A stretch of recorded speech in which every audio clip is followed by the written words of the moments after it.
All right, moving on to the energy kerfuffle now. And we had Matt Keane on before, the New South Wales Energy Minister, basically saying the federal government identified this problem a couple of months back and they haven't come up with a solution yet. What do you say to that?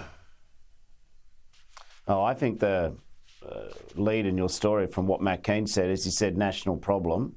He acknowledged it, needs national solutions. And I thought he was being very clear that it's all hands to the pumps. So I thought that was a very constructive demeanour in the lead up to next Wednesday's National Cabinet.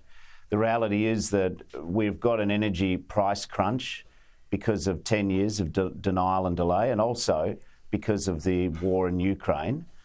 So it is putting pressure on households and businesses. It's a national challenge. The government's been very clear, Prime Minister Albanese, very clear. All options are on the table, and let's see what emerges from the discussions on Wednesday. But I thought Treasurer Keane's contribution saying that the states have got a role to play here too was constructive. Well, what if you can't get agreement from the states to cap the coal price? Well, I think in terms of what the specific agreements that the states and the feds come up with, this issue is too important not to leave the room without it. I know that Prime Minister Albanese, Minister Bowen, Treasurer Chalmers are absolutely focused. This is, without a doubt, as we approach Christmas, I think the issue which they're most seized on.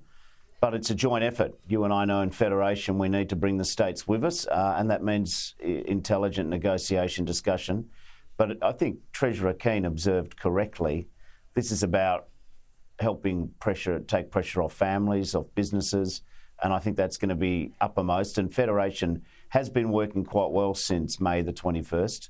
I think that Anthony Albanese's brought a less antagonistic, a less, dare I say it, bulldozer approach to Fed-state relations, and I think the states find this a breath of fresh air.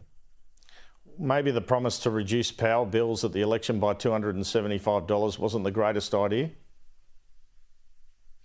We said we'd do it by 2025. I think what hasn't been the greatest idea, frankly. It's been 10 years of ineffectual climate wars. And of course, no one could foresee the full impact and the prolonged nature of the terrible illegal war in Ukraine. Now, you know, you've accused the coalition of 22 different energy policies, but from the stories leaked to the newspapers over the last few weeks, it looks like the government's got a few of its own before it comes to a landing here, doesn't it? I don't think that's fair. Without going into all the discussions, first of all, there's unity of purpose in the Cabinet, absolute unity of purpose. And two, and even more important than that important process question, we know that we've got to transition the economy to tackle the effects of climate. But, Andrew, you don't have to be as seasoned journalist as you are to know that there just hasn't been reinvestment in our infrastructure. For example, the transmission, the poles and wires. For example, the protracted negotiations which have only recently been unblocked by the Prime Minister and by Minister Bowen between Tasmania and the mainland for the power link. You know, we've been arguing about whether or not climate science is real, and the rest of the world's just got on with it. Our commitments to move towards a greater share of our energy being renewable, well, that's just sensible stuff. But I think the most important, interesting fact, just if you want to look over where we're at now, is that when the coalition was in power, there was 4 gigawatts of power taken out of the system, dispatchable power, and only replaced by 1 gigawatt of dispatchable power into the system. You know, thank goodness the government changed hands in May, because otherwise I just dread to think where we'd be at now. When we spoke a couple of months ago about you wanting to reform the NDIS, you mentioned the states had a role to play in picking up some of the slack on that front. Have you had any luck in your discussions with the states since? It's a slow-moving thing, the river of reform, when you're talking about NDIS. But we've had some early wins. I'm pleased to advise viewers that working with the states, one of the, I think, nastiest problems that I inherited upon government was that we had about 1,400 people on average a night in hospital beds all over Australia who were medically fit for discharge, but they were waiting for their NDIS package. They're profoundly disabled. Now, every night that someone's in hospital, it's an extra $2,500. So what we've managed to do is reduce the number of people stuck in hospital by about 350 already. That's saving the hospital systems of Australia the best part of $1 million a day. And it's great for the person where they can get into better housing. Another early win, which we've had, is on election day, there were about 4,500 people with disabilities stuck in the courts fighting their own government. We've managed through alternative dispute resolution to reduce about 2,500 of these legacy cases. So there's 300 people profoundly disabled, 350 out of hospital into their longer term accommodation. Another 2,500 families this Christmas not stuck in the AAT. But you're quite right. One of the challenges, the NDIS was never intended to be the only lifeboat in the ocean, and the mix of federal-state funding has been drifting towards the feds, the Commonwealth picking up about 63% of the NDIS and the states picking up about 37%.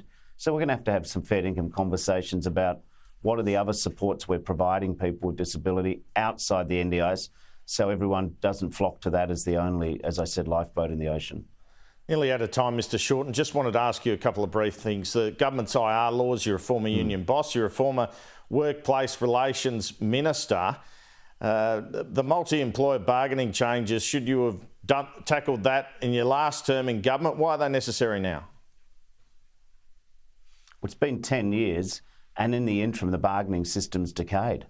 The reality is that unless you change your job or get a promotion, the only ways you can get a pay rise now is hoping the award system moves, and that's one way, but a lot of people are paid a bit above the award. The bargaining system's frozen.